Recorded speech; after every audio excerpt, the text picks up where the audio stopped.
ছোট একটা গল্প বলি আজকে। একদিন একটা কুকুর, হুম সে একটা কসাইয়ের কাছ থেকে মাংস নিচ্ছে। মাংসটা মুখের মধ্যে নিয়ে সে ভাবতেছে আমি অনেক দূরে যায় খাবো।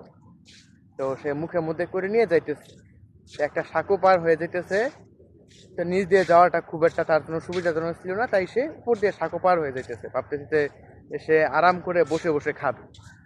তো এখন সে নিচে দেখলে আরেকটা কুকুর আছে, ইভেন তার মুখেও মাংসের টুকরা আছে, ইভেন তার থেকে বড় সড়ো। এখন সে করলো কি, বউ করে উঠলো, মানে ঘেউ করে উঠলো।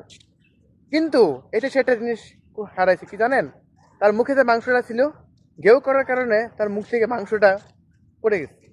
ইভেন সে এই জিনিসটা শিখলো যে না, যেখানে সেখানে ঘেউ করা যাবে না, যেখানে সেখানে ঘেউ করা যাবে না, ঘেউ করলে এরকম হারাইতে হবে।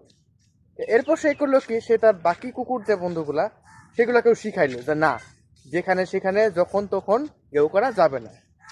এই জিনিসটা আমরা বইয়ে শিখলাম, মানুষ বইয়ে লিখলো, কিন্তু জিনিসটা বইয়ে থেকে গেল।